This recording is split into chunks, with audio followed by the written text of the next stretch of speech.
¿Algún avance en ese marco?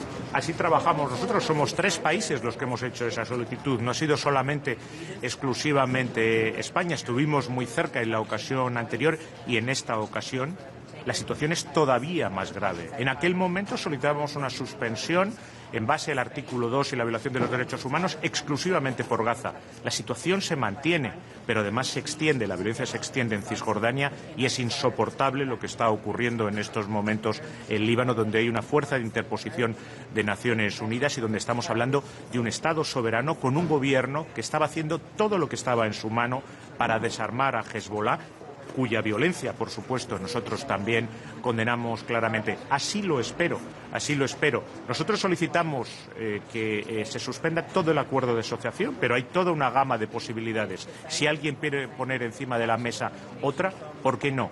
Pero hoy Europa se juega su credibilidad. Si no somos capaces de enviar una señal clara y fuerte a Israel, que tiene que cambiar su política, perderemos nuestra credibilidad.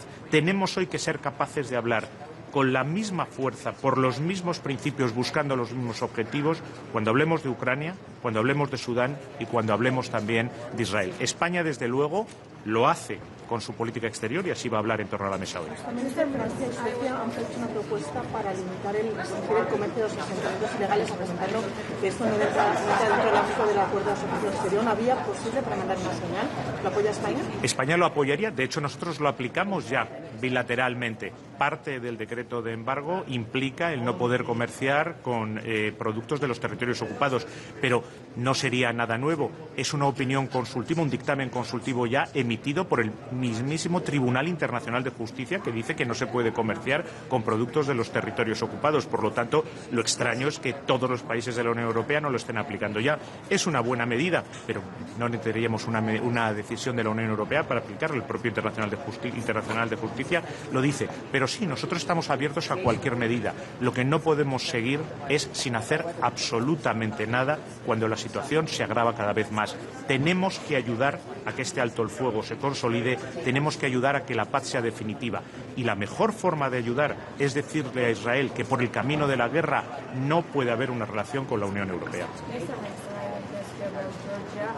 We know that today will be discussed about Georgia, what will be focused on, and also at last the minister talked about sanctions. What do you think? Don't you think that this further worsens the relations between Georgia and the European Union? We have to help Georgia to continue on the path that most of its population wants, and it's the path towards the European family. And of course, we will be there to help Georgian people to continue that path, a democratic, peaceful and European way. And what just taking you back to the association agreement, could you just give us a sense of how far Spain is willing to push this, given Israel's allies in the European Union will almost certainly block what you're trying to get the European Union to do? Today, European Union is playing its credibility. We have several issues. Huge crises that affect us directly. Ukraine, the Middle East, the war of Israel, Sudan. We must be capable of speaking with one single voice, but above all, for the same principles, with the same objectives. If we are not capable to say today to Israel that only respecting human rights, respecting international law, not making war its only foreign policy tool, and accepting that there must be a different way to relate with its neighbor in the Middle East, different than just waging war, we are going to lose our credibility. We have to say the same thing that we say to Russia concerning Ukraine and that we say in other scenarios. And since the last time we brought this same position, things have worsened. In Gaza, there is repeated violation of the ceasefire. Violence continued to be there. In the West Bank, the situation is much worse. Illegal settlements continue spreading. There is violence from the settlers to the Palestinians. There are horrible laws like the one concerning death penalty that was approved by the Knesset. And in Lebanon, we see an invasion war in violation of international law with undiscriminated bombing. European Union has to say today very clearly to Israel that a change is needed, that that's not the right path, and that while Israel continues in that path of a permanent, perpetual war, we will not be able to relate in the same way. If we really want to help the ceasefire right now, if we want to help permanent peace in the Middle East, the best we can do is to say clearly the things to Israel, not to look in another direction. We have to be able, as Spanish foreign policy does, to say the same thing in all scenarios in front of anyone. That's what credibility of European Union is about. That's what our citizens in all of our countries here in Europe are expecting, and our friends around the world expect as well. And if someone thinks that suspension is not the right tool, there are many other possibilities that we can do. To suspend the trade part of the agreement, qualified majority, it's enough. So let's put it at the table as well. Yes. Financial Times. On violence settlers, do you expect Hungary to continue blocking, or have something changed?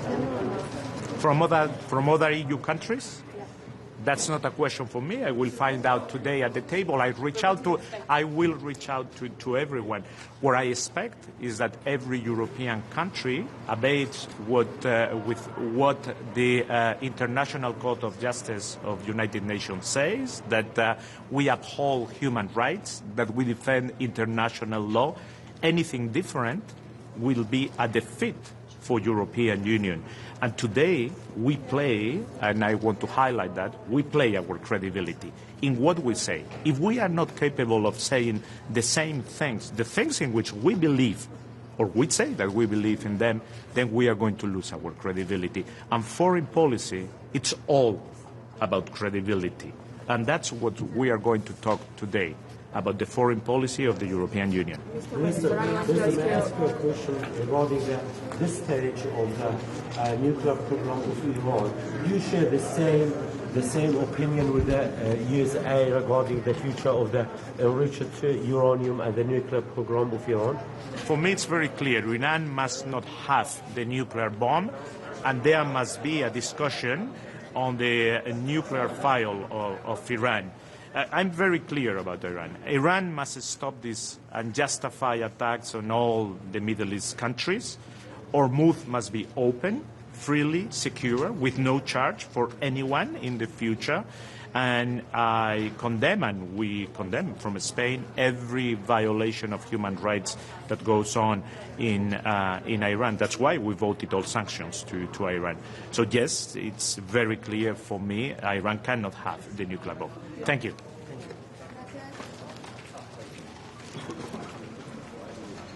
Good morning. Questions already answered.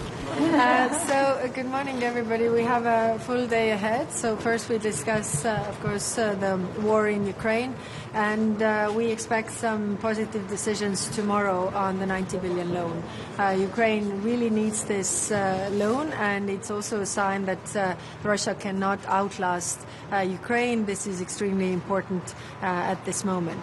Then we have the discussions on the Middle East. We have the Lebanese Prime Minister joining us to give a full feedback and picture what is the state of play, also with their discussions with Israel, but also the state of play in Lebanon and how we can help them. We have the discussions also regarding, the mission UNIFIL ending this year. So what more can we do as Europeans? Then on the Middle East, of course, what is happening in the war of Iran.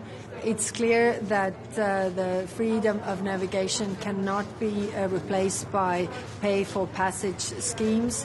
We are supporting diplomatic solutions, but it's also clear that the worries, in addition to the nuclear aspect, have to be addressed. When it comes to the missile programs, when it comes to the hybrid and cyber threats, when it comes to also the support to proxies and support to Russia. So that is something something that we are, of course, discussing, and the discussion is also going to be what is happening in the West Bank.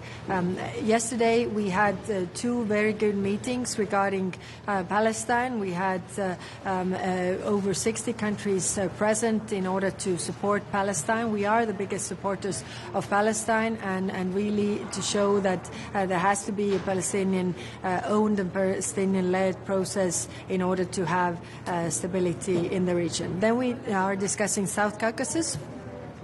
For us, Armenia, Azerbaijan, the normalization of their relationship is extremely important, and we are also going to discuss a new mission for Armenia and how we can further work with their relations on Azerbaijan. Of course, we are also discussing what is happening in Georgia, and our approach to this has been very firm. We are supporting Georgian people, but not the Georgian government that takes this in the wrong direction. And then finally, we have discussions on Sudan. We are supporting the civilian-led process. Once there's ceasefire, that civilians could be taking over the governance of the country. And of course, a lot of other issues like Syria. We will have a meeting next month, and we are decided to unsuspend the cooperation agreement that we have suspended with Syria. We are also restarting negotiations with the Syrians on the association agreement. So thank you very much. I ask you right away. The situation is extremely volatile. We don't know what will happen, if there will be an end to the ceasefire. But what can you do? I mean, they're just looking from the sidelines. What can be done? Because Trump, for example, he is threatening to bomb bridges, to bomb infrastructure. We are not looking at sidelines. We are actually actively working with the regional partners because we have the same concerns. They know Iran better than anybody, and in order to strengthen the hand of the negotiators around that negotiating table. Of course, the ceasefire is very fragile, but diplomacy should have a chance. So I hope that the ceasefire is also extended until there is a diplomatic solution. You already mentioned Georgia. So after the elections in Hungary, can we expect that personal sanctions issue will be on the table, and can it move forward? What do you think? And little bit more details. What will be your message to colleagues on the closed door? I, of course, can't speak for the new Hungarian government. Once they have been settled, then they come and we can ask all these questions from them. But of course, a lot of issues that have been blocked, we are reopening the discussions and hope that we get a positive result. Madam Commissioner, which steps taken by Georgia do you not like? Please tell us exactly. Could you name one example? Like I said, today the majority of discussions will be on Armenia and Azerbaijan. For the Georgian government, we have been very clear that the path that are taking, the repression of opposition, the limitation of media, all the laws that have been accepted are not acceptable to us. So we need to see really some progress there. But as I have a press conference later on, so I will leave this to my colleagues. Thank you. Bonjour tout le monde, je vais être bref puisqu'il y a beaucoup de collègues qui sont aussi en train d'attendre. L'agenda international est évidemment très chargé. Il est normal que l'Ukraine reste au top des priorités. La Belgique a décidé d'ailleurs d'allouer 100 millions supplémentaires au programme Pearl et j'invite évidemment l'ensemble des collègues européens à rester attentifs à ce que l'Ukraine dispose toujours via ce mécanisme des moyens financiers utiles pour pouvoir mener sa guerre de résistance, en sachant qu'il nous faut aussi désormais être particulièrement attentifs et vigilants aux messages et menaces qui viennent de Biélorussie. Il faudrait éviter évidemment une sorte d'alliance objective dans le conflit avec Moscou.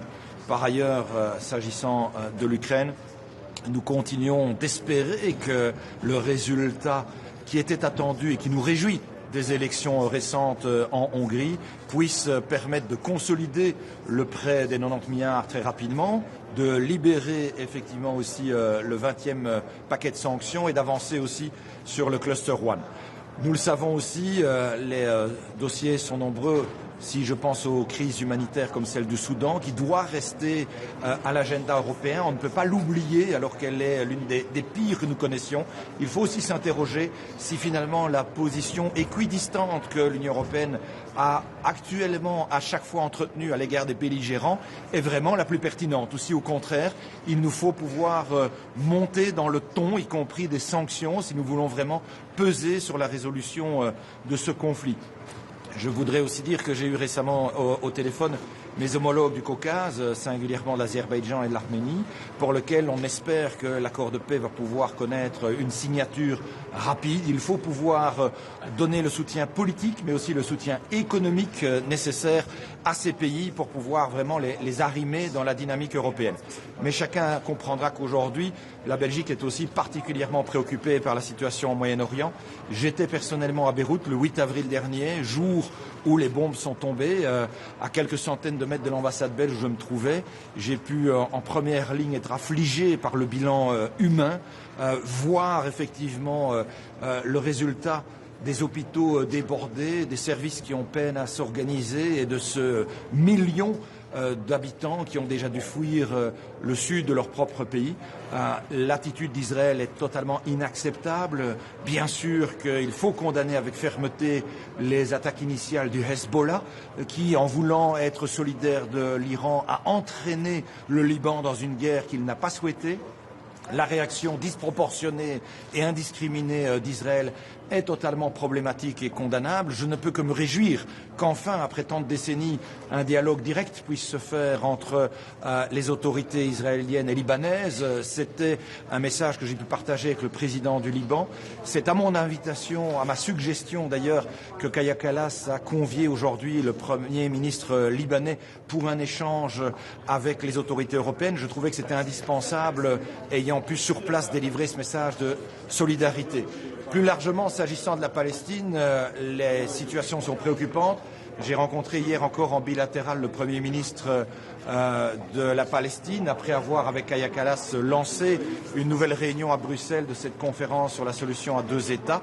Il est évident qu'il nous faut pouvoir hausser le ton dans les sanctions. La Belgique, depuis plusieurs mois, réclame une suspension à tout le moins partielle de l'accord d'association entre Israël et l'Union européenne, conscient que la suspension totale est probablement hors de portée vu les positionnements de chacun des pays européens, mais il nous faut pouvoir agir pour pouvoir peser sur le débat et on l'a vu avec les extensions des colonies, avec un degré de violence au niveau des colons qui atteint un niveau jamais vu et avec également l'adoption récente de la législation sur la peine de mort, il y a manifestement des attaques sérieuses aux principes des droits et des valeurs de l'Union européenne qui régissent cet accord d'association et donc il est temps qu'il revienne sur la table pour une discussion. Je vous remercie.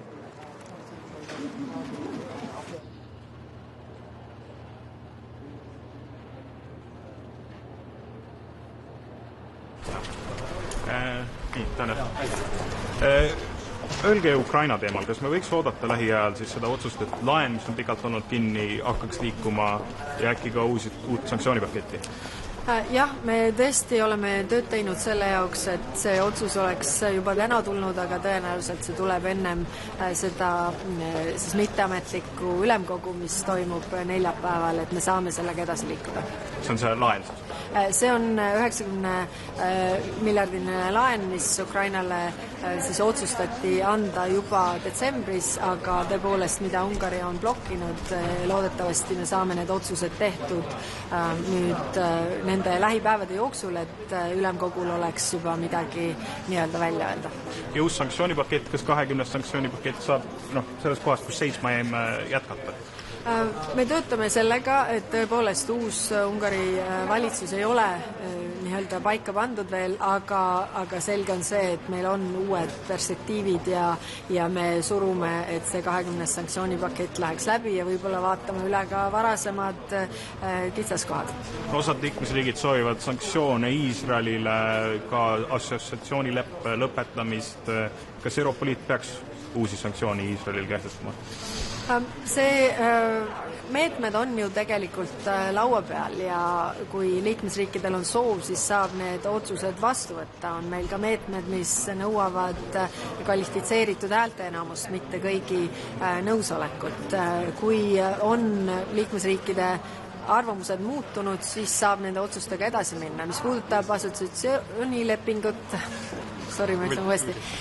mis puudutab assotsiatsioonilepingut, siis selle tühistamiseks on vaja kõikide häält, see on ühehäälsuse põhimõttel ja seda meil kindlasti ümber laua ei ole.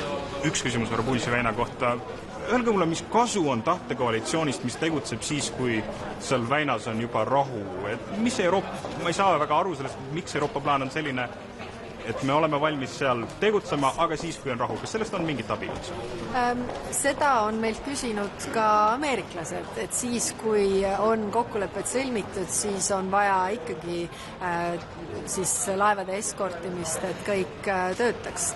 Ja selle jaoks meil on tegelikult operatsioon Aspides, mis on juba olemas, mille mandaati saab muuta tugevamaks, kuhu saab rohkem laevu anda, mida saaks kõige kiiremini kasutada. Et pärast vaherahu saabumist võiks seda laiendada siis? Jah, no need otsused me saame juba ära teha varem, et siis kui on vaherahu, siis me saame seda operatsiooni kohe kasutada. Selge, aitäh!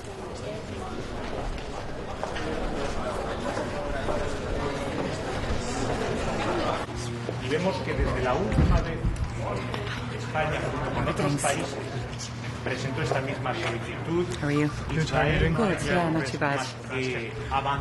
Minister, first of all, what is the government precisely looking for at today's council meeting in relation to the EU-Israel Association Agreement? Look, really pleased to be in Luxemburg here with colleagues for a discussion about a number of really important issues at a really important time. Firstly, our engagement with Foreign Minister Sybiha from Russia. It's really important as an EU that we make progress on the €90 billion loan, that we make progress on the 20th package of sanctions, and that we're able to exert as much pressure as possible on Russia. I was in Ukraine with a number of colleagues in recent weeks, and what's very clear is that we are at that breaking point where that loan is absolutely essential. I also had the pleasure of speaking to my new foreign colleague in Hungary in the last few days, Foreign Minister Orban, and I welcome the position that they have taken, and I hope that we will see the release of funds, but importantly as well the move to the 20th package of sanctions. Sanctions are working. We need to keep that pressure on Russia. In terms of the situation in the Middle East, and specifically when it comes to the letter that myself and my Spanish and my Slovenian colleague have written to the High Commissioner today, we are very clear. We need to, as an EU, uphold our fundamental values, and we need to be clear for countries that we associate with, where we have agreements with, that they are upholding those fundamental values and laws.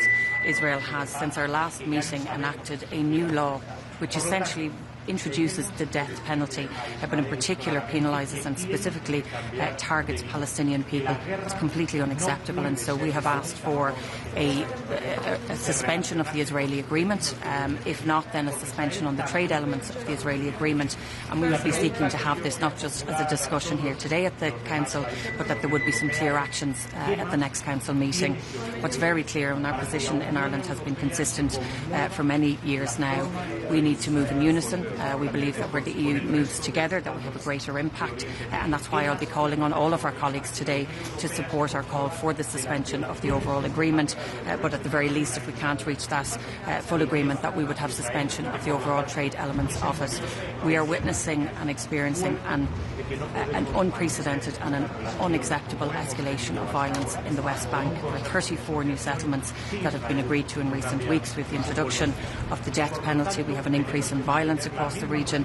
We have a very clear determination by the Israeli government to separate into two the West Bank. We also now have what can be only seen as unacceptable decrease in humanitarian aid into Gaza as well. So we need to act. We need to make sure that our fundamental values are protected, and we need to make sure that any agreement that we have with any other country, that that country is fulfilling and upholding their obligations too. Do you detect any shift in sentiment among some of those countries that have tenaciously supported Israel in recent years, and how significant do you think the Hungarian election has been in that regard?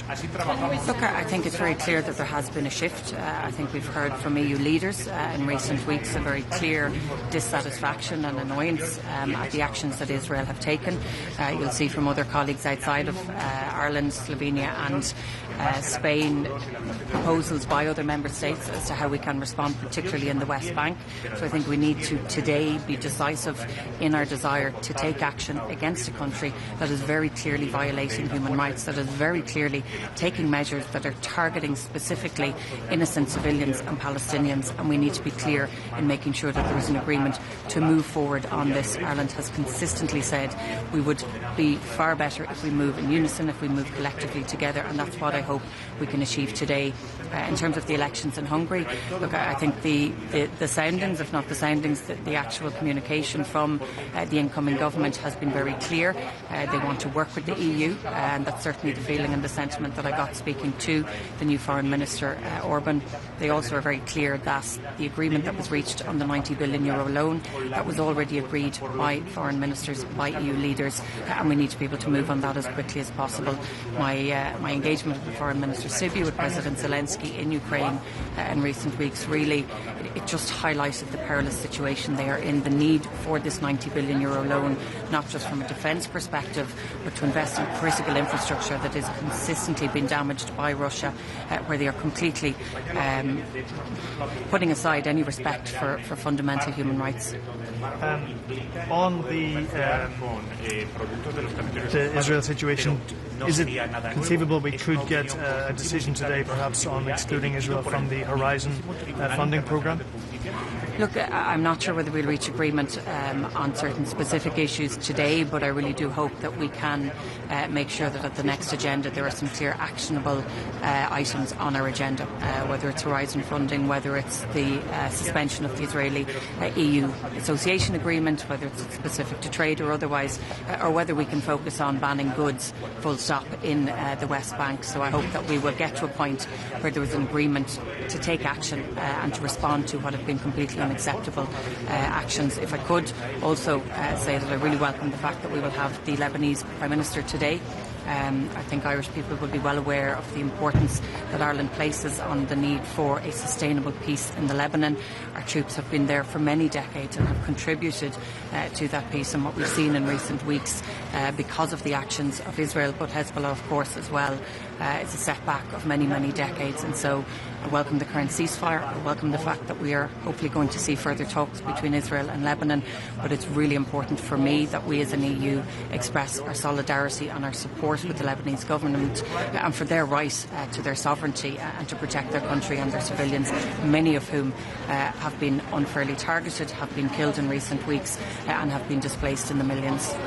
Just in light of the underreporting of US military overflights in Ireland, is there any prospect that the government could seek prior approval from the government to the US military if those flights are indeed linked to the Gulf War?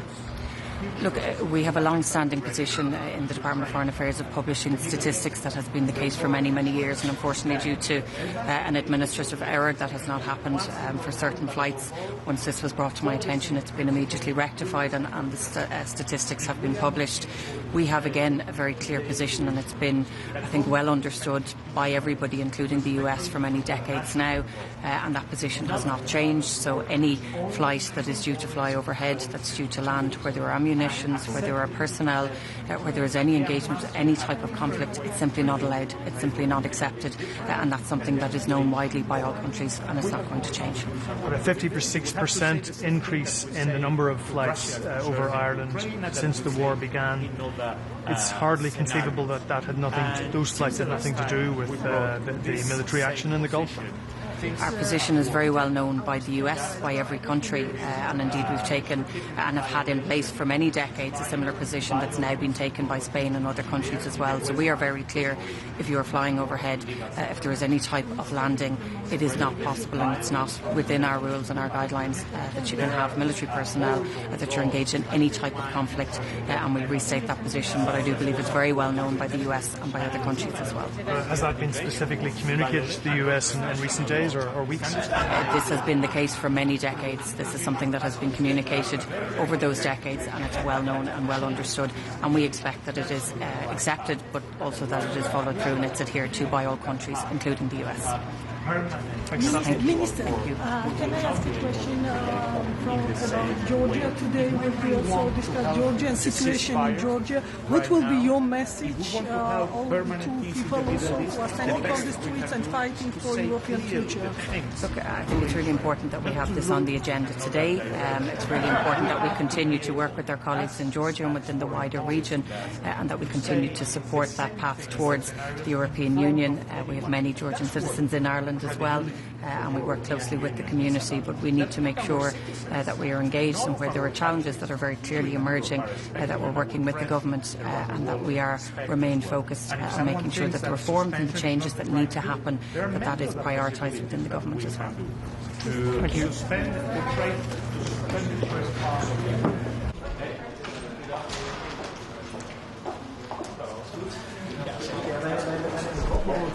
Ja, de VIP-ingang die laat ja, nee, dat is wel bijzonder. Ja, dat denk ik ook. Ja, ik heb een paar vragen. Waar het vandaag onder andere over gaat is het associatieverdrag met Israël, waar het al langer over is gegaan. Van de Kamer heeft u de opdracht gekregen van pleit u nou hiervoor om dat handelsdeel op te schorten. Gaat u dat ook doen? Nou, ik heb de opdracht van de Kamer gekregen om een evaluatie van artikel 2 te vragen, dus dat zal ik doen. En ik heb de opdracht van de Kamer gekregen om met collega's in gesprek te gaan om te kijken wanneer we een meerderheid kunnen krijgen. Dus dat is mijn opdracht en die ga ik ook uitvoeren. Dat betekent dat ik volop gesprekken voer met collega's over de zorgen die we hebben over Israël, over de manier waarop we verder druk kunnen opvoeren. En ook kunnen kijken hoe we uiteindelijk een meerderheid zouden kunnen krijgen voor dat opschorten van het handelsdeel van het associatieverdrag. Ja, want wie heeft u nog niet aan uw zijde daar? Nou, op dit moment is het duidelijk dat er nog heb ik geen indicatie dat er een meerderheid is, de benodigde meerderheid. En dat betekent dat op het moment dat je het nu op tafel legt en daar met z'n allen over gaat stemmen en er geen meerderheid is, dat de EU ook alleen maar verdeeldheid laat zien. Dat vergroot de druk op Israël niet. Dus het is belangrijk om de druk op Israël te vergroten. Het doel is niet het opschorten van het handelsdeel, het doel is gedragsverandering bij Israël.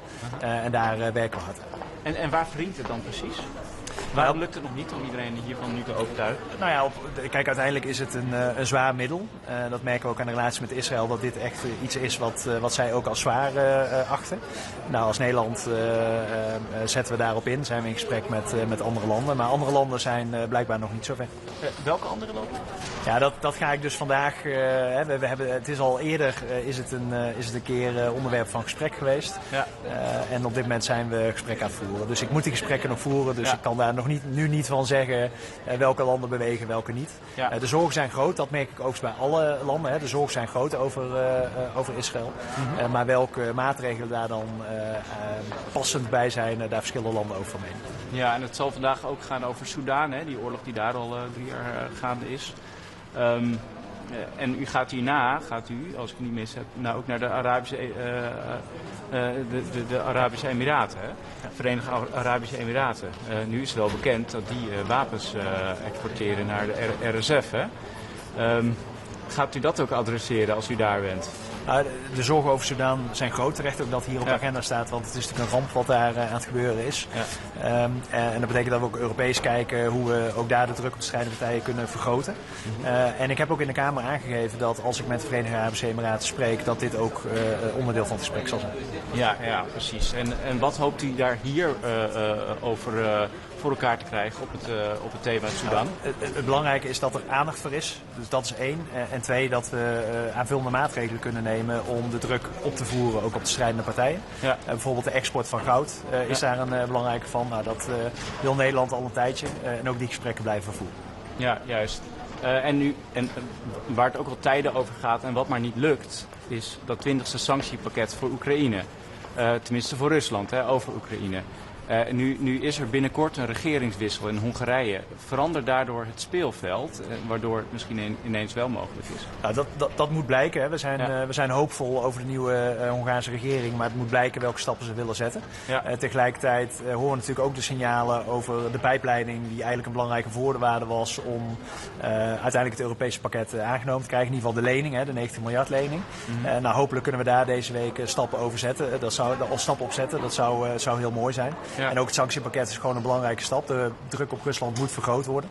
Ja. Dus laten we hopen dat we daar snel de vereiste unanimiteit voor hebben. Kunnen er nu beter zaken worden gedaan, is uw verwachting na die verkiezing? Want het is niet zo dat daarmee de laatste euroscepticus is verdwenen of zo. Nee, maar we zagen de vorige Hongaarse regering, in ieder geval ook nog de huidige, want de nieuwe moet nog geïnstalleerd worden. Maar de regering onder Orbán zagen we echt bewust gebruik maken van blokkeren, van chanteren van Europese gezamenlijke actie. We zijn hoopvol over dat het gesprek met de nieuwe Hongaarse regering daarover gevoerd kan worden en dat die blokkades verdwijnen. Tegelijkertijd gaat de verandering niet overnacht, om het zo maar even te zeggen. Dat is een hele slechte Nederlandse vertaling van de Engelse uitdrukking. Dus we zijn hoopvol, maar we moeten zien wat daar gaat gebeuren. En we gaan het gesprek vol energie aan.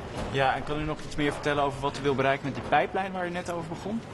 Nou kijk, Hongarije heeft altijd aangegeven dat zodra er weer olie door de pijplijn zou stromen, dat zij ook bereid zouden zijn om een blokkade op de 90 miljard lening op te geven. Nou, als het goed is, we horen signalen dat dat eventueel deze week zou kunnen zijn. Ja. En als dat zo is, dan hoop ik ook dat er meteen actie ondernomen kan worden. En ook vandaag? Nou, dat durf ik niet te zeggen. En als dat vandaag zou zijn, is het niet dat vandaag daar actie... Ik verwacht dan eerder richting de Europese Raad iets.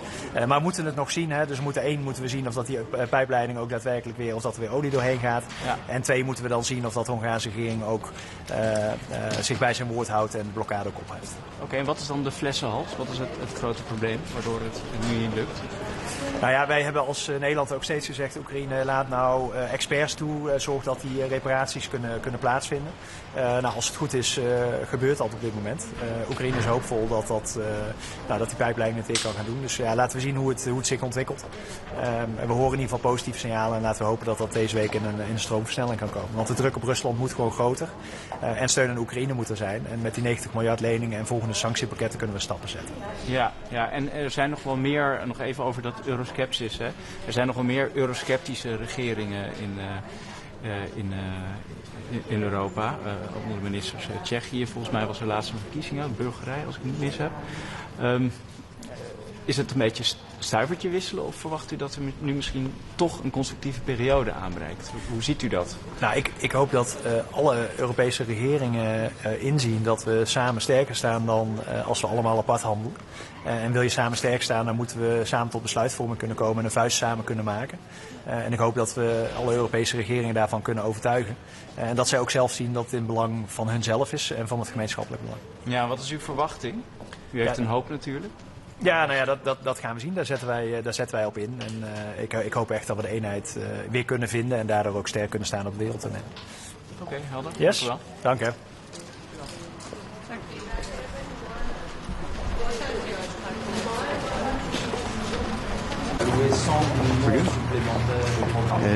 Dzień dobry Państwu. Dzisiaj Rada do Spraw Zagranicznych Unii Europejskiej. Będziemy rozmawiać przede wszystkim o sytuacji w Ukrainie po spodziewanej zmianie rządu na Węgrzech.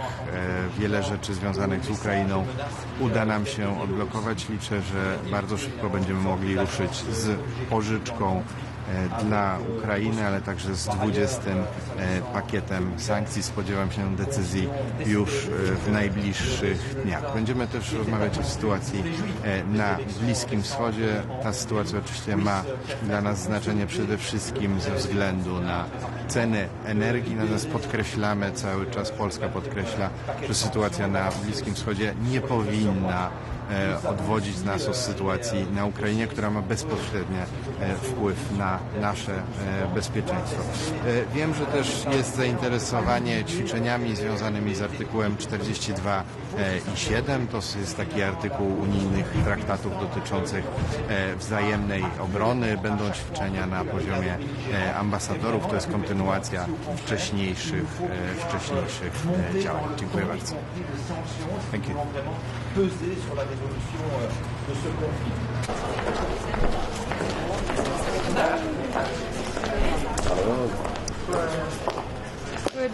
morning, Friday, I joined His Majesty the King on a trip to Lviv and to meet with President Zelensky. It was the first visit by a crowned monarch in Ukraine since the full-scale invasion. This says a lot about the ties between the Ukrainians and the Swedes and about the support from Sweden, which is strong, it's broad, and it will continue.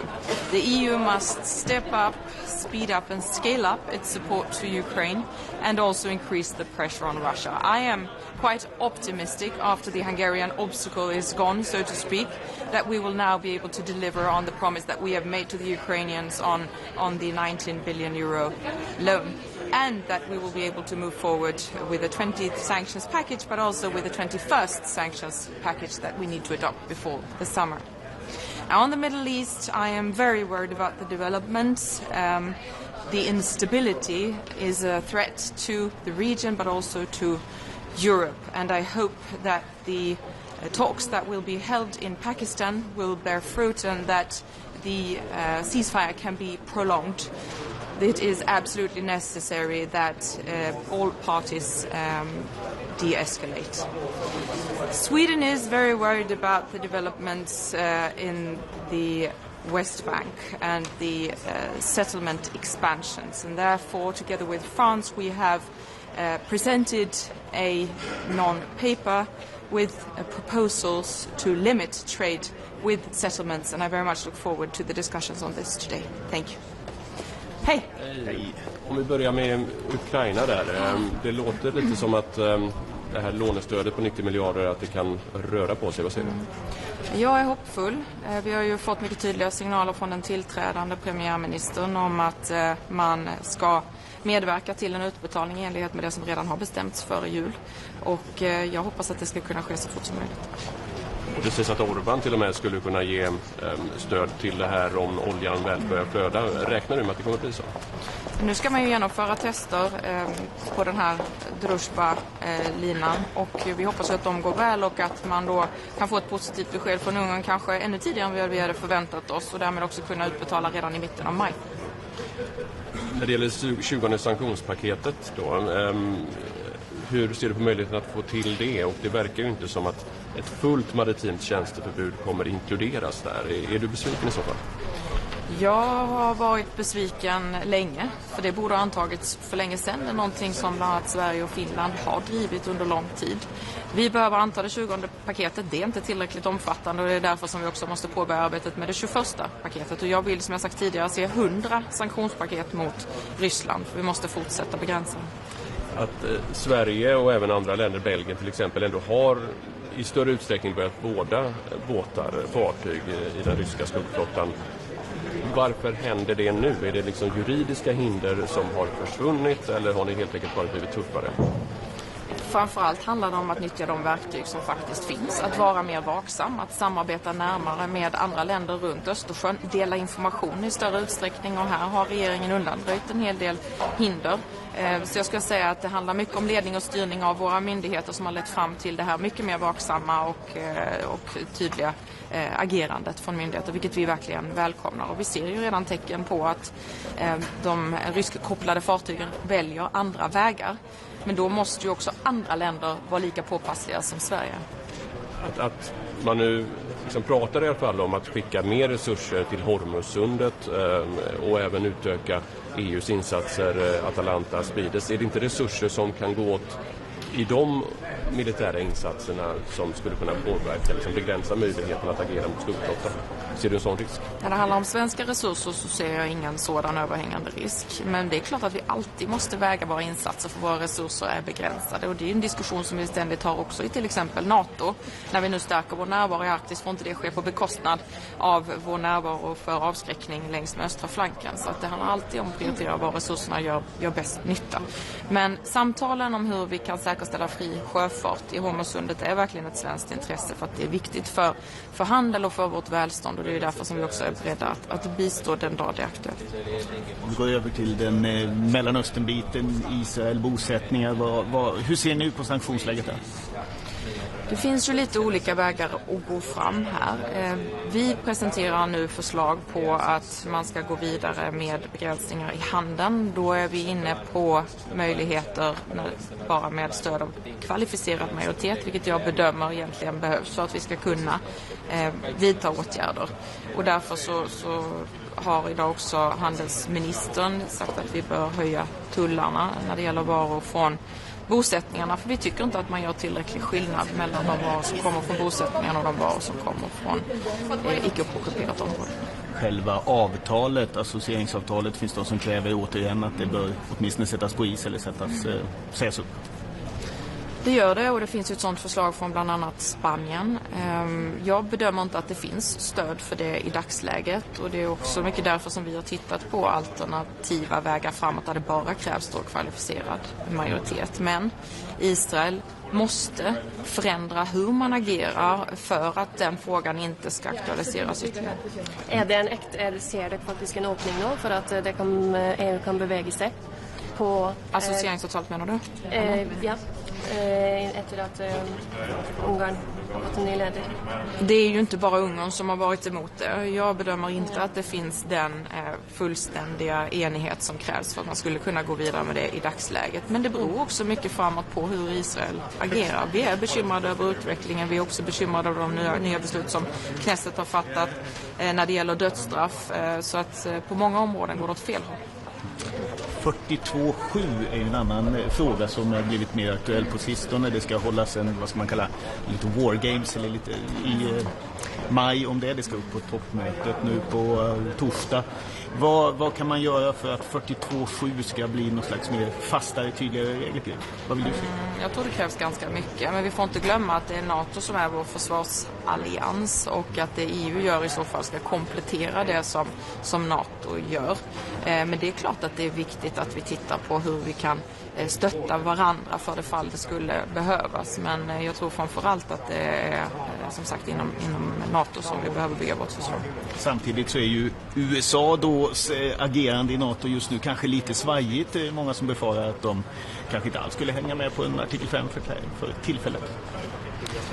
Nej, och det är väldigt olyckligt att den frågan överhuvudtaget ställs. Vi har ingen anledning att ifrågasätta deras åtaganden enligt artikel 5, men deras retorik är djupt skadlig. Jag ser fram emot att välkomna mina utrikesministerkollegor till Helsingborg för ett förberedande möte inför NATO-toppmötet i Ankara, och där hoppas jag att vi ska kunna kliva ut ur det mötet och visa på en mycket tydlig enighet och en vilja att rusta upp på europeisk sida. Varken Rubio eller Hegseth har dykt upp på de senaste NATO-ministermötena. Räknar du med att Rubio kommer till Helsingborg? Jag har mycket goda förhoppningar om hög närvaro på mötet. Och 42.7 bara där, alltså det är ju bland annat Cypern framförallt som driver det i EU-kretsen som inte är ett NATO-land. Behöver inte Cypern skyddas? Jo, absolut, och därför är det viktigt att diskussionerna förs. Men för oss är ju NATO vår prioriterade försvarsallians. Jag tror man ska vara väl medveten om att det bara är där de fulla förmågorna finns. Sen måste man titta på vad EU kan göra för att komplettera, och där tror jag framförallt att EU kan göra mycket för att skapa standarder och sänka priserna och se till att vi kan leverera snabbare med det material som vi behöver. Tack.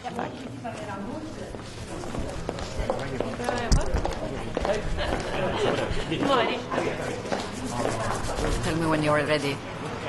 Okay. So today we will discuss two important topics from my portfolio. First is Ukraine and second is the South Caucasus. The result of the elections in Hungary will have a positive effect on the enlargement process. And in the connection with Ukraine, I have three positive messages. The first is that if in the next days the oil will run through the Druzhba pipeline, we could start very early dispersing the 90 billion euro loan for Ukraine. The second positive message is that Ukraine and Moldova are ready to formally open all 6 clusters, and we are ready to. So I hope that the Council will act swiftly. And the third positive message is that Ukraine has delivered a lot of reforms in the latest weeks. That's why we will be able to disburse up to 2.7 billion euro for their budget and ensure the liquidity. The second part will be about the South Caucasus. Today we see how important and the right decision has been that the European Commission has started the new Black Sea strategy. One of this part of the strategy is connectivity agenda. Through the connectivity agenda, we are evolving in Armenia, Azerbaijan, in Turkey to better connect Europe with Central Asia. It is about trade, it is about energy.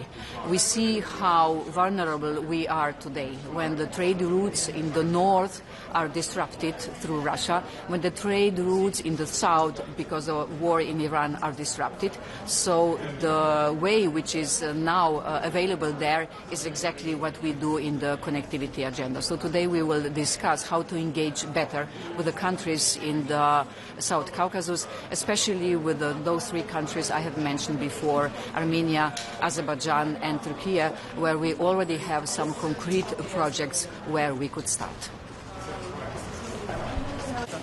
Ja, guten Morgen allerseits nochmal, meine sehr verehrten Damen und Herren, für ein handlungsfähiges Europa, das es in diesen geopolitisch und ökonomisch herausfordernden Zeiten dringend braucht, sind die jüngsten Wahlen in Ungarn ein echtes Aufatmen.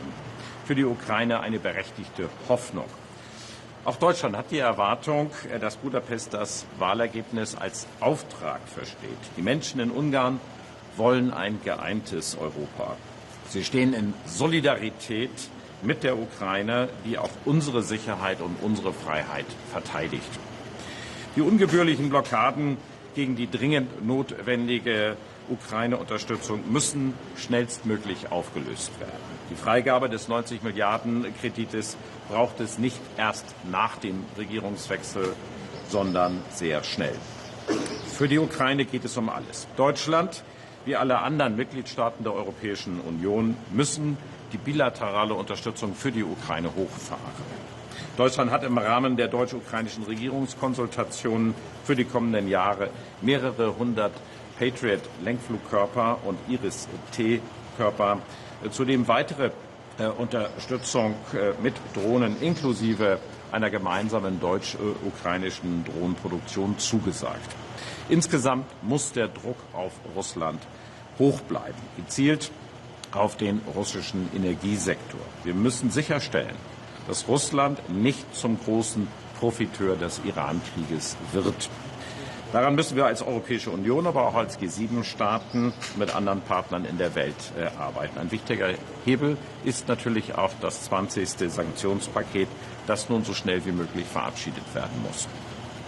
Der Krieg im Iran geht bald in den 3. Monat. Wir haben ein Interesse, dass der Konflikt rasch gelöst werden kann. Es gibt ein Gesprächsangebot der USA sowie intensive Bemühungen von Drittstaaten, eine zweite Gesprächsrunde zu ermöglichen. Wir rufen den Iran jetzt dringend dazu auf, nach Islamabad zu kommen und konstruktiv mit den Vereinigten Staaten von Amerika zu verhandeln. Wir fordern den Iran dazu auf, die freie und sichere Schifffahrt durch die Straße von Hormuz unverzüglich wiederherzustellen. Als Europäer teilen wir dieses Ziel mit unseren Partnern am Golf und stehen bereit, nach Ende der Auseinandersetzung die Lage abzusichern. In Libanon geben die Waffenruhe und die Gespräche zwischen Libanon und Israel Grund zur leisen Hoffnung. Ich ermutige beide Seiten, diesen Weg jetzt weiterzugehen. Es braucht jetzt tragfähige Vereinbarungen zum Schutz von Zivilisten beiderseits der blauen Linie, Sicherheit für die Blauhelme der UNIFIL-Mission sowie eine langfristige Befriedung im Rahmen der UN-Resolution 1701. Auf der Agenda steht heute auch die Lage im Sudan.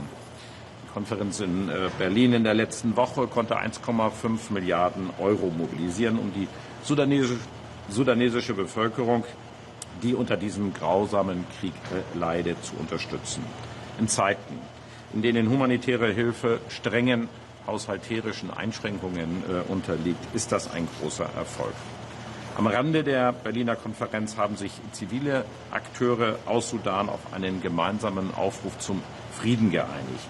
Dass dies das erste Mal seit Beginn des Krieges gelungen ist, ist ein Zeichen von großem Engagement der Sudanesinnen und Sudanesen. Wir Europäer sollten dieses Engagement nach Kräften unterstützen und es zu unserer Sache machen. Die Sondergesandte Annette Weber hat dabei unsere volle Unterstützung. Genau deswegen werden wir auch heute diskutieren, wie die Europäische Union den Friedensprozess im Sudan weiter fördern und unterstützen kann. Herr Minister, Vielen Dank. Eine kurze Frage zu Iran. Die Waffenruhe endet wahrscheinlich. Wir wissen nicht, wie brutal es weitergehen wird. Trump sagt, er will Kraftwerke bombardieren, er will all diese Dinge tun. Was sagen Sie dazu und was ist die deutsche Position? Wie können die Europäer ihre eigene Initiative zeigen? Ja, wir können den Iran nur dringend aufrufen, jetzt gesprächsbereit zu sein. Wir wissen ja, dass der amerikanische Vizepräsident bereit ist, nach Islamabad zu reisen. Und diese ausgestreckte Hand sollte der Iran jetzt ergreifen im Interesse der eigenen Bevölkerung. Und ich denke, das ist das, was wir jetzt in diesen Stunden tun. Ich stehe in einem engen Kontakt auch mit allen Kollegen in der Golfregion. Wir sprechen über die Dinge. Wir werden uns möglicherweise auch alsbald mal zusammen treffen. Denn wir haben ein gemeinsames Interesse daran, dass dieser Krieg jetzt zu einem Ende gebracht wird und dass die Straße von Hormuz wieder frei befahrbar ist. Ich kann die amerikanische Seite nur auffordern, diese Offenheit weiter zu zeigen, mit Iran zu verhandeln. Ich glaube, es gibt nach wie vor ein Fenster der Möglichkeiten, diesen Krieg durch Verhandlungen zu beenden. Herr Minister,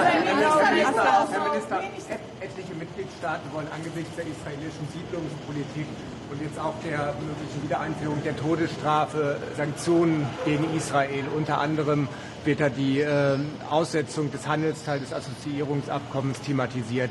Inwieweit ist die Bundesregierung bereit, in der Lage, solche Forderungen mitzutragen und eventuell solche Sanktionen zu ermöglichen? Also so etwas halten wir für unangebracht. Dennoch muss man natürlich mit Israel über die kritischen Fragen miteinander sprechen.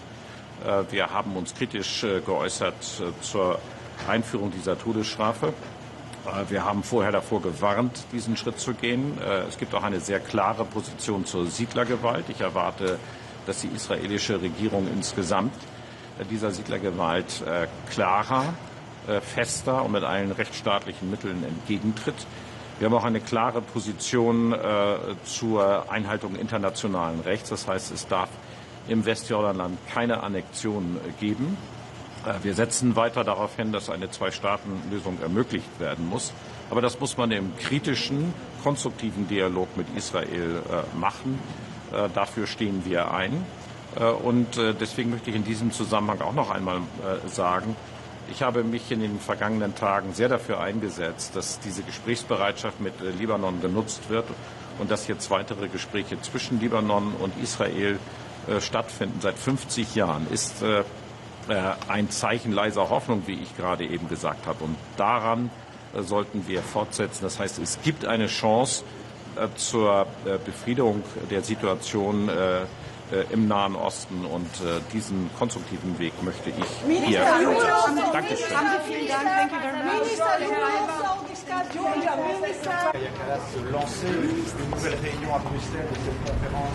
Hello, good morning. Very many topical items today, and what I want to start with is that there won't be a Russian empire. The time for that is over.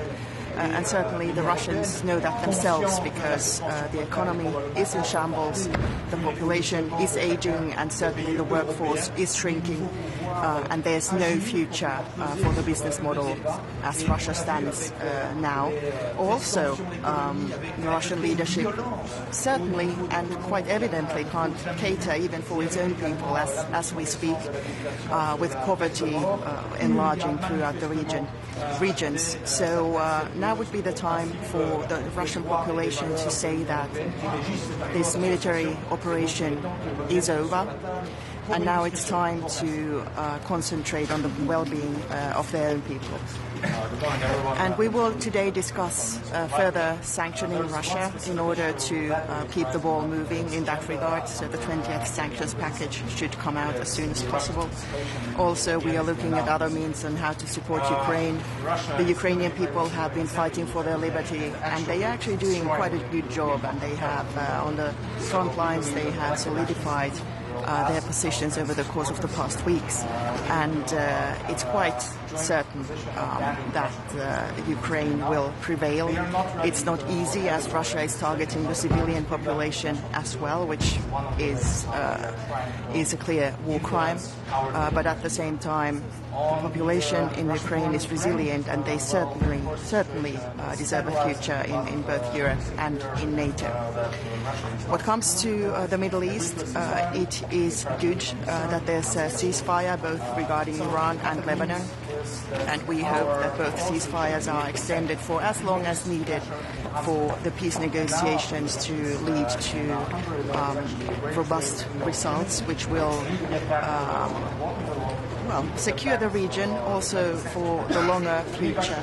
And Finland has offered her help in facilitating discussions on a larger security architecture for the region, which would be needed to have a future with less war and more prosperity and stability. And finally, we do condemn the actions by the violent settlers in the West Bank, and we hope that there was progress regarding Gaza also as soon as possible. The people are suffering. At the same time, we can't have any of Iran's proxy groups targeting Israel or threatening the people of Israel in any sort. Thank you so much.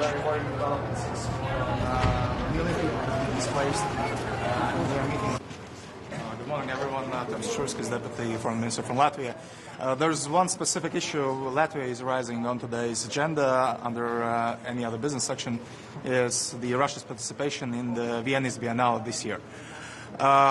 Russia is killing Ukrainian civilians every day, and actually is destroying the European cultural heritage which is there. So we believe that collective action is needed, and we'll ask our friends to support us. We need to have a joint position of banning Russia from participating in Viennese Biennale. They are not ready to end the war, and this is definitely not the time to give them international credibility, and this is one of the ways how they are trying to influence our thinking here in Europe. On the Russian war in Ukraine, well, of course, the situation is stabilizing, but we see clear that Russia is not willing to agree to a ceasefire. They tried to do it on Easter, unsuccessfully. So what that means is that our policy should be the same: continuous pressure and enhanced pressure. And now, after the elections in Hungary, there is actually a very great window of opportunity. We need to get back to unblocking the loan. We need to get back to 20 sanctions package. We need to actually work on 21st sanctions package. We have already a list of things that should be added there, and we expect our partners to act swiftly and decisively on that. Very broad agenda. I will not go into details on every single point. I'll just pick two of them. On the Armenian Azerbaijan peace process, this is one of the processes which is actually going really well. And Latvian president is visiting both of the countries in the upcoming weeks. We now have a chance to enhance economic cooperation with these countries, and we need them to get closer to Europe. We need to show them opportunities and actually show opportunities for European businesses as well. And on Lebanon, we are really concerned about the dire situation over there. Very, very worrying developments, since more than 1 million people have been displaced. And we are meeting the Prime Minister today, and we hope that we will reassure our support, and also reassure our support to UNIFIL peacekeeping mission, which is over there. I'm sorry, I will not take questions. We have a line of ministers over there. That's a one. We've discussed with colleagues actually in the morning with the like-minded countries. We hope that the real movement of funds will actually happen already in May. We'll hope that it will be real. Thank you. Wait, sorry? There's speculation actually on that. We'll hear from Minister Sybiha on that, how's the process. But this is, of course, one of the parts of that deal. But let's give the floor to others. Please. Good morning. It's very true. As in Estonia, I will be very short. The elections in Hungary, I do hope that it changed the picture of what we had in the council during the last couple of years. So I do hope that very short period we will release 90 billion euros fund for Ukraine. Also the 20th package must be adopted and implemented. It's very crucial to put more pressure on Russia. But most important question this year is about enlargement. And I do hope that we'll find a way how to open the first clusters and chapters. But also it is a historical momentum that Europe must understand that there cannot be any grey areas or neutrality zones between European Union, NATO and Russia. So we are talking about long-lasting peace. And I do hope that these political changes, what has happened in Europe now, they're giving the way to establish the long-term peace. But unfortunately, of course, we don't see that Russia would like to have any peace. I think that this peace process is not progressing right now, so it means that Europe must take more responsibility to do more. As well, I'm happy that the Commission is now dealing with this Russian competence issue. Kaja will give us the overview of what we do, because we must prepare for the peace, and Russia will send hundreds of thousands of ex-combatants to Europe. And of course the situation in the Middle East, very complex. Every hour something is changing, so we discuss it today. And of course Armenia, Azerbaijan. I was in Armenia just more than a week ago, and I think that this peace process is on good track. So thank you very much. And I let the others. Okay. Which steps taken by Georgia do you not like? Please tell us exactly. And what can you say about sanctions? Don't you think that's a talk about... I propose that the European Union should as well to put sanctions, personal sanctions on Georgian regime and also these persons who are really violating democracy. Estonia, we have been doing that personally. Okay, I let my friend. Hungary can change this. Hello, everyone. I hope that I will answer the questions that Margus left here. So first of all, it's a great developments in Europe with the election results in Hungary. We are now really looking forward to use this momentum. Now we won't have the Trojan horse in our castle, in our room, and it's a good thing. On the other hand, what was done before should not be forgotten. So those allegations and that information from our room was shared with the Russian side, has to be investigated thoroughly. We cannot allow that those kind of breaches will be left without investigation. This is important. On Ukraine, using this momentum, we have to release the support loan to Ukraine, 90 billion. That is important to move fast and to have the first payment already next month. Second, that's the opening of the accession, opening the clusters. As you know, we front-loaded them all. Now we have to go formally if there are no obstacles. Putting sanctions on Russia, 20th package is already prepared. We have to move forward because this is the real instrument how we would put pressure on Russia and get closer to the just and long-lasting peace. On Middle East, we really support the ongoing diplomatic efforts to find the solution in this conflict. This is the core interest of Europe also, to stop Iran from developing nuclear weapon program and also to stop Iran from developing missile program. So we have to be active in it. Lithuania supports initiative of United Kingdom and France to take more responsibility in safeguarding the free navigation in Hormuz Strait. This is also our responsibility to play a part in it, and we should be open. Finally, on Belarus. Once again, with each phase, Lukashenko is increasing tension on the borders. Now, recently, they announced the European Humanities University as the extremist organization. This is a university that is functioning in exile in Vilnius. It means that the faculty, the students, and their families are now once again targeted by the Belarusian regime, and we have to address it. And how we can address it? Put the pressure on the regime and deny the possibility for them to exploit all the global developments in purpose to increase insecurity for us. Minister, changes in Hungary can move sanctions issue regarding Georgia. What do you think? And for example, will we propose this? We are late. We are late already. More than 1 year ago, Lithuania proposed the sanctions, as we did nationally, to impose them at EU level, and that would be the right thing to do. And looking now into the situation 1 year after, when the democracy is even more backsliding in Georgia, that is the result. We were too late and we were too slow. This is what's the outcome. So we should proceed now. What do you think that talking about sanctions further worsens the relations between Georgia and the European Union? Or do you think about this? Georgia is a candidate country. They took obligations to follow the democratic standard. and it's on their side to fulfill it. If they are not ready to do this, then we have to raise the question of association agreement or the candidate status. Then let's finish with this, and we will be in a different page then. Thank you all. On Ukraine, are you expecting Thank you. Ukraine to Side of the European government, we will support only this year with more than 1 million humanitarian aid. Good morning. Thank you for being here today. Romania comes today in Luxembourg with a clear message.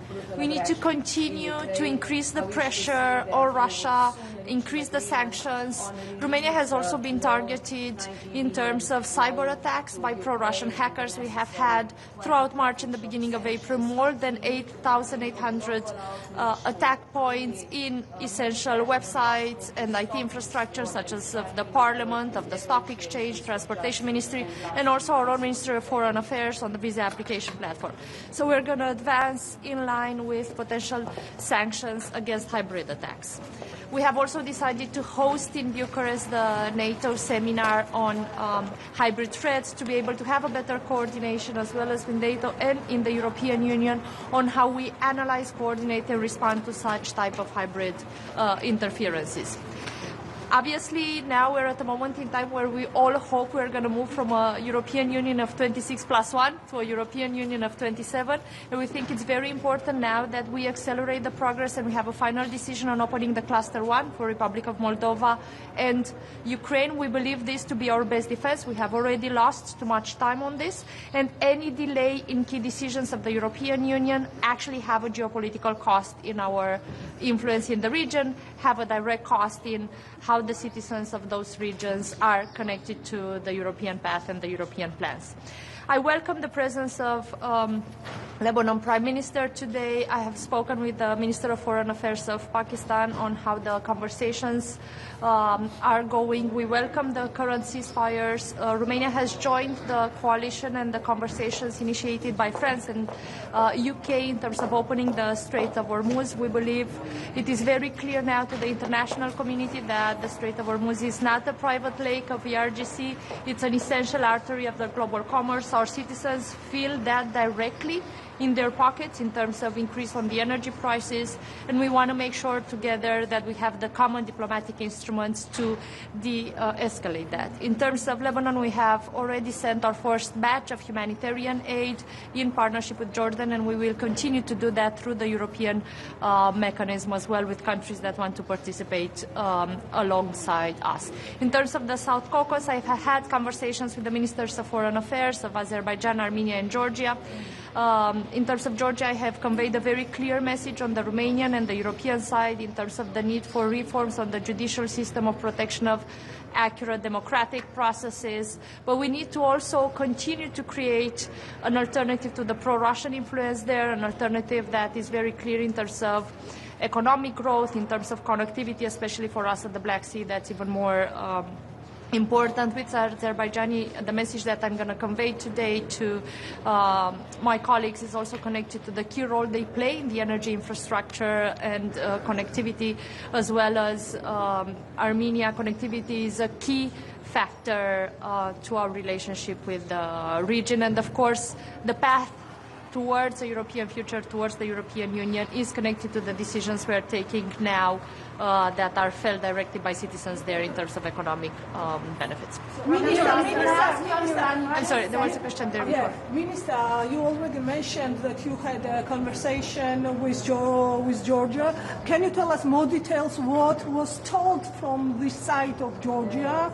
And what will be today your message in the meeting room regarding Georgia and Georgia's people's needs and want to become a European family member? Sure, I have said this many times, and it is exactly the same message I have told to the Minister of Foreign Affairs, that we believe the Georgian people are connected to the European dream. We have stated, and I have stated again, the need for that dialogue to restart, for that path to restart, but also that reforms are needed in order for that to happen, that leaders of opposition that have been thrown in jail actually need to be facing an actual justice system, not to use the justice system as an instrument to interfere with democratic processes. But we have also talked about security. This has been the main perspective of my colleague in the conversation, and about the fact that connectivity and an open dialogue, our ability to create an alternative, a pro-European alternative to the pro-Russian influence, is the way forward. But on Iran, so you just said that the Strait of Hormuz cannot be blocked by Iran, and that you would be part of an initiative, but that would be after the ceasefire. Right now, we don't even know if the ceasefire will prolong. So the situation is very, very dire and volatile. What can the Europeans do right now than just sitting on the sidelines? Just to be clear, I didn't say Iran cannot block the Strait of Hormuz, because obviously we see they can partially block it. It's almost like the Schrödinger cat. It's both open and closed in the same time. But that being said, it doesn't have the right to block the Strait of Hormuz, because it is not a private lake. It is an absolute essential artery to the global trade. And I'm not speaking here just in terms of energy, but also in terms of agriculture, fertilizers. And here we're coordinating on the area of sanctions that are going to be able to increase the pressure for that to happen. But also there's a coordination happening in terms of what are the capabilities that we can put together after the ceasefire continues, after we have an agreement, to be able to assist, for example, a shift towards the Strait of Hormuz. And now I'm not speaking on behalf of Romania and our ships, I'm speaking on behalf of the coalition to support the opening of the Strait of Hormuz, where each of the country is now discussing how we can contribute at the diplomatic level and also on this side. Now, the key conclusion from the conversations I've had with the ministers in the region, and what I'm going to convey today, is that it is absolutely essential that conversations continue between the United States and Iran. And this has been the key message and the conclusion with the conversation with the Minister of Foreign Affairs of Pakistan as well, that has hosted the Islamabad talks. Madam Minister, I want to ask you also, Georgia, don't you think that talking about sanctions further worsens the relations between Georgia and the European Union? What can you say about this? So, first of all, I think Georgia needs to revise their own decision in terms of continuing with the negotiations and the dialogue with the European Union. And it is very important to understand that although we are committed to the European future of the citizens of Georgia, and also as a neighbor of the Black Sea, we are committed to increase the connectivity to be able to build up an alternative, a pro-European alternative. We also believe that democracy functions when there is an opposition. Do you support suspending the association agreements with Israel? We have had conversations around this. What I think is now the priority in terms of my citizens as well is to be able to lower the pressure on the energy prices. So I believe the current priority of the global community and of the diplomatic community is the escalation of conflicts in the region. And for that matter, this is going to be the focus with the Prime Minister of Lebanon as well, and the focus of the conversations with Israel in these days. Separate from that, I have been very clear about the fact that what we have seen in the Gaza Strip, part of what we are seeing in the West Bank, part of what we are seeing in Lebanon, are not within what we consider part of the right of self-defense of Israel. The right of self-defense of Israel is very important, of course, against Hezbollah, against Hamas. We have been very clear on this. Romania has also been a strong supporter of sanctions on that side. But civilian lives need to be protected. Civilian lives need to be protected, including but those that have the right to self-defense, because that does not extend to civilian infrastructure. Are you expecting that Ukraine is reopening the Russia pipeline soon, maybe today, to help to release the 90 billion package? We believe the pipeline should be released as fast as this is logistically possible, and also that has been part of clear demands from the countries that are affected by that in terms of their energy supply. Thank you.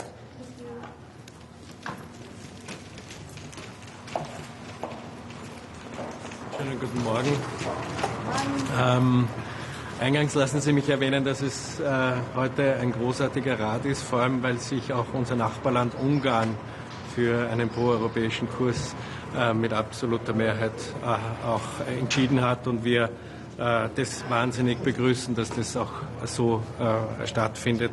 Gleichzeitig muss man ehrlich sagen, finden wir es auch schade, dass der derzeitige noch ungarische Außenminister nicht hier ist, weil es auch die Tatsache ist, dass die Frau Außenministerin gefordert hat, dass hier lückenlos aufgedeckt wird und recherchiert wird, was hier passiert ist, auch in Verbindung mit Russland. Unser Programm ist heute sehr groß. Wir haben natürlich viele Tagesordnungspunkte. Auf der anderen Seite darf aber auch nicht bei all dieser Gemengenlage vergessen werden, dass wir gerade auf die Ukraine schauen müssen und dass wir hier vor allem auch eines fordern, dass es vor allem ein EU-Verhandlerteam, eine Verhandlerin, einen Verhandler geben wird, der sich darum kümmert, um die Friedensbildung auch weiter voranzutreiben. Südkaukasus ist ein Thema, naturgemäß, aber auch der Nahostkonflikt. Und hier begrüßen wir sehr, dass heute der Premierminister Salem da ist, um auch in einen Austausch zu gehen, weil dieses Thema auch der Entwaffnung der Hisbollah ein großes Thema ist, dass das Gewaltmonopol aufrechterhalten wird, vor allem für Libanon, für den Rechtsstaat. Also die Waffenruhe im Iran wird ja jetzt wahrscheinlich auslaufen. Was kann Österreich und Europa da diplomatisch tun? Es ist unsere Aufgabe und unsere Kompetenz, auch hier als neutrales Land Diplomatie zu beweisen, den Diskurs, den Friedensprozess auch voranzutreiben. Natürlich tickt die Uhr und wir müssen hier alles tun, damit diese Uhr nicht gestoppt wird, damit der Friedensprozess und der Dialog aufrechterhalten wird. Eine Frage zu Israel, und zwar die gewalttätigen Siedler. Dort sollen vermutlich bald sanktioniert werden. Wie steht Österreich dazu und ist Österreich dafür? Natürlich ist das ein großes Problem. Wir setzen uns für eine Sanktionsthematik gegen diese Siedler-Thematik auch aus, also für Sanktionen. Dementsprechend sprechen wir uns aus. Und Sanchez und Co. wollen ja auch weiterhin das Assoziationsabkommen auslaufen lassen mit Israel. Was ist die Haltung Österreichs dazu? Wir setzen auf Dialog. Das ist immer unsere Kompetenz gewesen, auch dass wir ein Aussetzen nicht befürworten, sondern dass wir den Dialog und die Diplomatie wirken lassen, um hier auch dementsprechend... Aber kann man in dieser Situation, in der wir jetzt sind, das überhaupt nicht weiter zu führen? Es ist unsere Aufgabe, den Dialog zu führen und vor allem hier auch verbindend zu wirken. Und Österreich hat hier eine Kompetenz als neutrales Land und wird es auch weiterführen. Vielen Dank. Letzte Frage, und zwar, wie kann überhaupt Österreich noch verbündet sein mit Israel? Ich meine, Sie sehen das Vorgehen der Gewalt der Siedler im Westjordanland, die Armee im Südlibanon, die israelische Armee. Wie kann es möglich sein, dass Österreich immer noch mit Israel verbündet ist? Österreich ist mit vielen Ländern verbündet und muss hier auch den Dialog wahren. Also das ist ja unsere Kernaufgabe. Wir können nicht jemanden ausschließen davon. Also wir sehen uns als Verbündete des Friedens und des Dialogs und müssen hier vor allem diesen Friedensprozess vorantreiben. Vielen Dank. Inwiefern kann die Ukraine selbst helfen, dass das 90-Milliarden-Paket jetzt beschlossen wird, wie etwa die Pipeline schnell wieder? Das ist natürlich auch die Aufgabe von uns allen, dass wir hier vor allem mit der Ukraine auch die Gespräche führen, dass sie von sich aus selber das vorantreiben. Vielen Dank.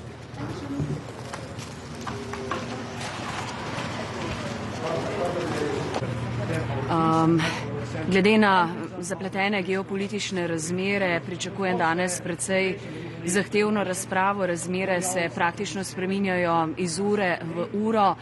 Svoje kolege bom danes spomnila na pismo, ki smo ga pred dnevi poslali zunanji ministri Irske, Španije in Slovenije, kjer pozivamo Evropsko unijo naj resno razmisli o prekinitvi zamrznjenega oziroma o prekinitvi začasnega sporazuma z Izraelom, glede na to, da se vsak dan dogajajo kršitve, grobe kršitve mednarodnega prava, humanitarnega prava. Ne smemo si tu zatiskati oči, da se vse to še vedno dnevno dogaja, tudi napovedana nezakonita aneksacija Zahodnega brega. In podpiramo tudi resen razmislek o začasni zamrznitvi sporazuma, hkrati pa tudi pobude nekaterih držav, da bi uvedli omejitev trgovine z izdelki z nezakonitih ozemelj. Podpiramo tudi sankcije zoper naseljence na Zahodnem bregu. Bo pa danes zanimiva tudi razprava z premierjem Libanona, predsednikom vlade, ki prihaja na naše zasedanje. Govorili bomo predvsem o razmerah, iz prve roke slišali, kaj se dogaja v Libanonu, in tu seveda Slovenija ljudstvu stoji ob strani. Mi bomo samo letos Libanonu namenili več kot 1 milijon evrov pomoči. Razprava bo tudi o Ukrajini. Glede Ukrajine si želim, da bi čim prej sprostili to 90-milijardno posojilo državi in pa seveda sprejeli tudi v tej brutalni ruski agresiji, kjer se še vedno nadaljuje pobijanje civilistov, uničevanje energetske in druge infrastrukture, sankcije, 20. paket sankcij, pa seveda nadaljevali en mednarodni globalni pritisk na Moskvo, da čim prej pride do trajnega, pravičnega premirja in pogovorov za mir v Ukrajini. I will just še glede samih pristojnosti vprašanje. Kot ministrica ne spreminjam političnih stališč, seveda gre to za že znana stališča Slovenije, ko govorimo o Bližnjem vzhodu, ko govorimo o Izraelu, kršitvah mednarodnega in humanitarnega prava. Torej same aktivnosti, tekoči posli zadevajo vse, kar je vlada že sprejela, vse, kar je sprejel tudi državni zbor, torej v ničemer ne spreminjamo stališči in to vedno, kar se dogaja na Bližnjem vzhodu, z Gazo, z Zahodnim bregom, tudi zdaj z Libanonom in Iranom, stalno ponavljamo, torej to mi tudi pristojnosti danes omogočajo. In English, glede current, very demanding geopolitical situation, I can say that I do expect a challenging discussion today. I will remind my colleagues in the EU that Spain, Ireland and Slovenia sent a joint letter that we should seriously tackle the violations of international law, violations of international humanitarian law by Israel in Gaza, in West Bank, and we should really seriously consider to temporarily frozen the association agreement between the EU and Israel. That has been long on the table, and we are still, despite the very fragile ceasefire, seeing the violations of international law, and we should really decisively act as the European Union, not just observe what is happening in the light of other situations in Iran, in Lebanon. I'm also looking forward to see the discussion with the Prime Minister from Lebanon, to see what is the situation on the ground. We really wish that we have a ceasefire, no violation of territorial integrity and sovereignty, and Slovenia stands firmly at the side of Lebanon government. We will support only this year with more than 1 million humanitarian aid to Lebanon. Discussion on Ukraine, it's of course always on the table, Russian aggression, brutal aggression in Ukraine. I wish to see that EU would soon reach an agreement on release the loan, 90 billion loan to Ukraine and the necessary 20th package of sanctions. We need to continue global outreach to truly make a pressure on Moscow to stop this war and start meaningful negotiations for just and lasting peace for Ukraine. Thank you. So we're going to pass in line with potential sanctions against hybrid attacks. We have also decided to host. Minister, godmorgen. Vi starter med Iran. Det er stadigvæk usikkerhed, om der overhovedet bliver fredsforhandlinger. Hvad kan I gøre ved mødet her? Ja, hvis vi skal være ærlige om det, så er det begrænset, hvad vi kan gøre, fordi det er jo fuldstændig, som du siger, en ret uafklaret situation. Vi kan jo udtrykke det håb, at der kommer til at finde drøftelser sted i Islamabad. Det har verden brug for, så vi kan få deeskaleret den her situation, som jo kommer med en høj pris for hele verdensøkonomien. Og så kan vi selvfølgelig fortsætte de drøftelser, som Frankrig og Storbritannien har indledt om, hvordan kan det internationale samfund bidrage til, når situationen er mere under kontrol og sikre den frie sejlads. Og det er jo et arbejde, som Danmark også deltager i. Den fungerende statsminister deltog i et møde fredag, og jeg har også selv haft en række drøftelser. Men vi kan jo ikke skjule det forhold, at vi er desværre lidt på sidelinjen, og det er selvfølgelig trist, når man tænker på, hvor tung en situation det her er, og hvor meget det påvirker det globale syd, som allerede har energimangel, men jo altså også vores egne samfund. Hvordan ser du, at udsigten til, at det risikerer at eskalere igen, og krigen igen? Jamen, jeg synes, det er en meget, meget usikker situation, hvor jeg jo ser mig selv lidt som en iagttager. Altså, vi glæder os jo over, at der kom den våbenhvile, den udløber natten til i morgen, og jeg kan jo bare udtrykke det håb, at der finder drøftelser sted direkte mellem USA og Iran, der kan som et mindste mål sikre, at den våbenhvile kan fortsætte. Hvis vi kigger på spørgsmål om Ukraine, så har flere kolleger her til morgen udtrykt håb om, at man hurtigt kan få vedtaget det her lån til Ukraine. Hvordan ser det? Jamen, det er jo en kendt sag, at det har været Ungarn, der har blokeret for det her 90 milliarder store eurolån, ligesom vi i øvrigt også har udfordringer omkring fortsatte sanktioner. Og det forhold, at der nu har været valg i Ungarn, der er faldet ud på den måde, at der kommer en ny regering, samtidig med, at vi nu ved, at den her olieledning alt andet lige åbner igen, det fylder mig da med en vis grad af optimisme, og det er der også brug for. Fordi hvis der er nogen, der har haft en fordel af det, der sker i Iran og i Hormuzstrædet i øjeblikket, så er det jo Putin, som tjener på, at oliepriserne er gået op.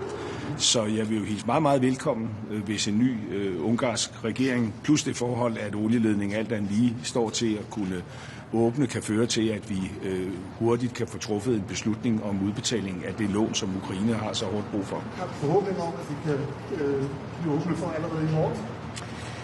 Det kan man jo udtrykke en forhåbning om, men altså, man skal også passe på med, at man ikke tager glæderne på forskud. Altså, der er jo kommet meget præcise signaler fra den ungarske regering, men den er jo ikke tiltrådt endnu. Og jeg noterer mig også, at Viktor Orbán har sagt, at når ledningen er åben og olien flyder, så er han også parat til at hæve det ungarske veto. Om det kan ske her inden for de næste dage, det kan man jo håbe, fordi stats- og regeringslederne mødes jo torsdag og fredag, og det ville jo være fantastisk, hvis beslutningen kunne træffes der. Der er et andet område, hvor Ungarn jo også har stået på bagvinden med forhold til Israel. Er udsigt til, at man nu, når Ungarn er besluttet, kan komme til at studere associeringsaftalen med Israel? Jamen, det er rigtigt. Også her har Ungarn haft nogle håndfaste synspunkter, dem står de så ikke alene med. Og der er i hvert fald ikke for nærværende konstateret det kvalificerede flertal, der skal til for at gøre noget ved associeringsaftalen. Det tror jeg også er tvivlsomt, om det kommer til at manifestere sig i dag. Også i lyset af, at der nu er indgået en våbenhvile mellem Israel og Libanon, og man har optaget drøftelser der. Den danske position er jo, at vi skal tage hårde fat omkring Israel. Og det behøver jo ikke at starte med associeringsaftalen. Det kunne jo starte med, at vi tager hånd omkring det, der sker på Vestbredden, hvor der jo i øjeblikket altså er bosættervold af et omfang, vi ikke har set før. Plus at vi altså også ser, at nu Israel har vedtaget dødsstraf og andet. Så man kunne starte med det mindre i det mere. Det er tidligere siden du sidst har deltaget i regeringsforhandlinger derhjemme. Når du kommer hjem fra Luxemburgo, skal du så tilbage i regeringsforhandlinger? Det beror jo på den kongelige undersøger. Altså, jeg har godt noteret mig, at der er meget fokus på mig, og der er også en del fokus på Venstre, det konservative Folkeparti, men det er jo den kongelige undersøger, der har ansvaret for at drive den her proces frem. Og jeg har set en oplevelse af, at Socialdemokratiet sidder lidt på hegnet.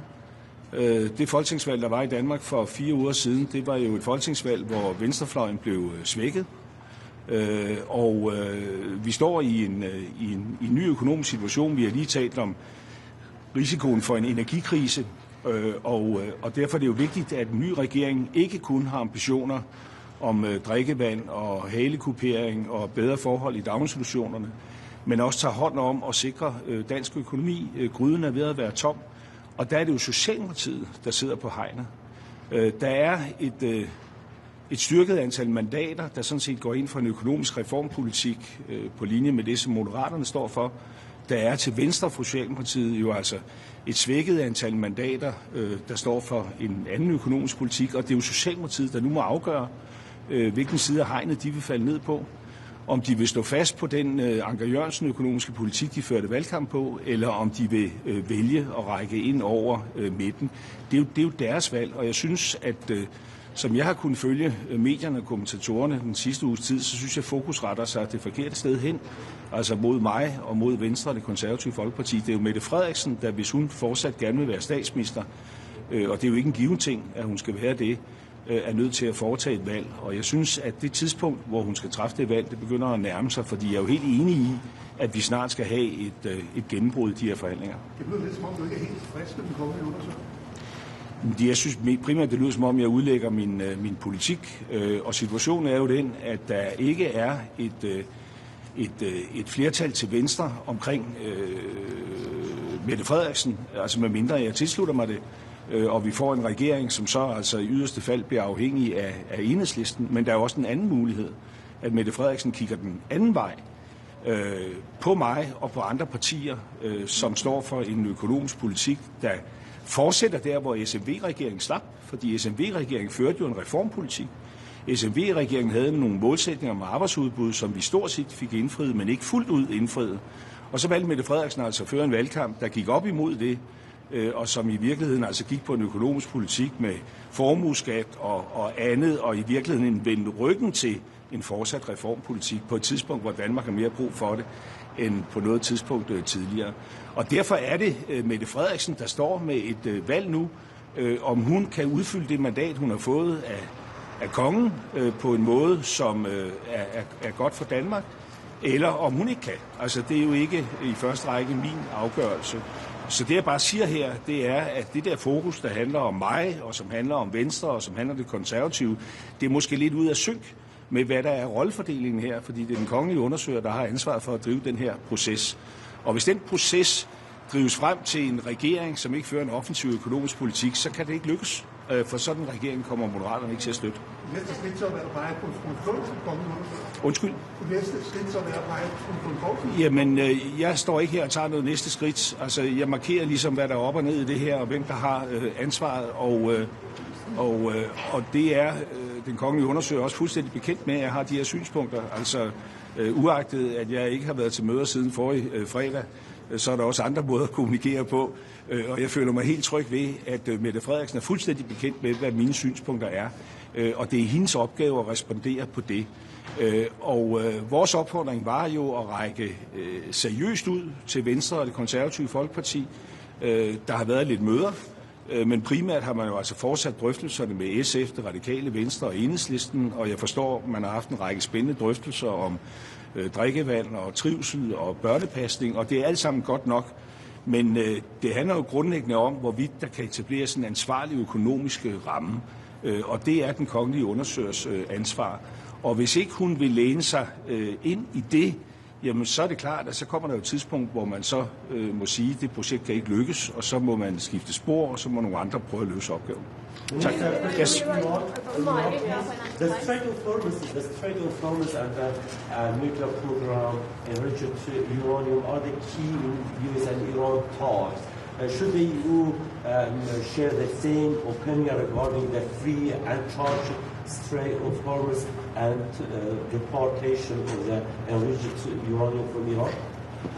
Well, I mean, the right to free movement on the in the international sea is crucial, and the whole global economy is dependent on that. Same goes for Denmark. We're a small nation, but a big shipping nation. So we call for de-escalation, and we call for opening up the Strait of Hormuz. And I really hope that there will be talks in Islamabad today. I'm not certain about that, but I hope there will be talks. And I hope that the ceasefire will be prolonged, and everybody could agree that there should be right to free navigation in the Strait of Hormuz. Are you saying you're optimistic that there will be talks, and you're optimistic that the talks will lead somewhere, or what's your stance? Honestly speaking, I can't claim that I'm optimistic, but neither I'm not, pessimistic. I have a realistic approach, and right now it is purely uncertainty, so we have to wait and see. And in the meanwhile, as we are viewing what's going on, we have to prepare ourselves. I really want to commend France and UK for starting talks and creating a coalition of willing. We participate in those talks, and we should, of course, stand ready when the situation is prepared for that. Okay.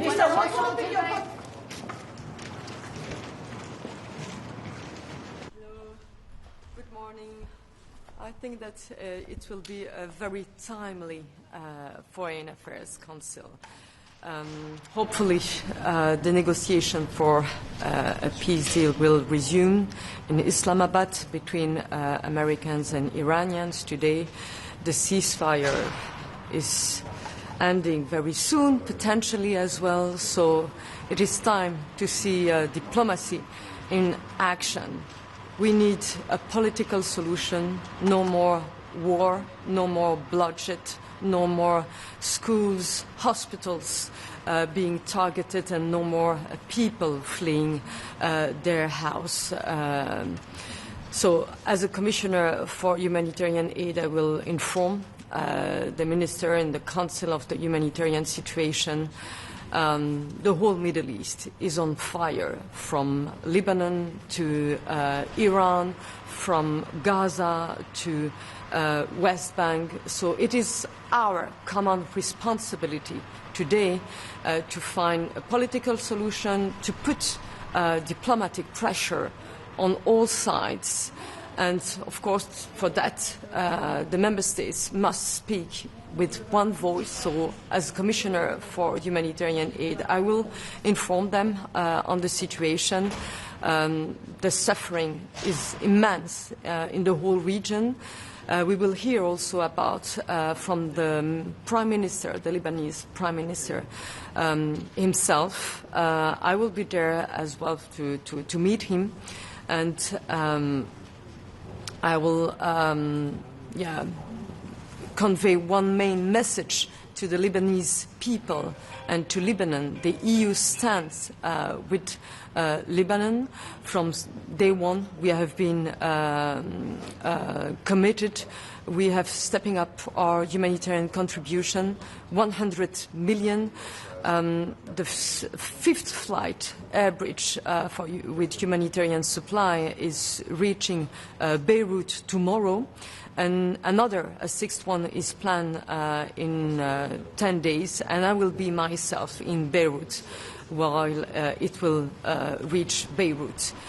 And yes, again, my plea is to have a diplomatic political solution, because, yes, we can be committed, we can be present in Lebanon, in the Middle East, but what is more likely to alleviate in the longer term the suffering of the population is a peace. I will also inform the Minister from the outcome of the conference on humanitarian situation in Sudan, the conference on Sudan in Berlin, which was very successful, mainly for two reasons. The first is that because the EU pledge was very important, much more than last year. And so our EU pledge with the Member States was about 800 million. It's more than half of the global pledge of 1.5 billion.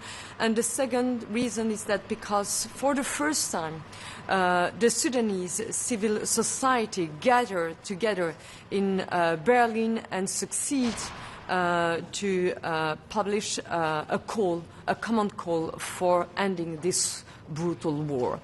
So I think that we are closer, a little bit closer to maybe an agreement. I hope so. Thank you.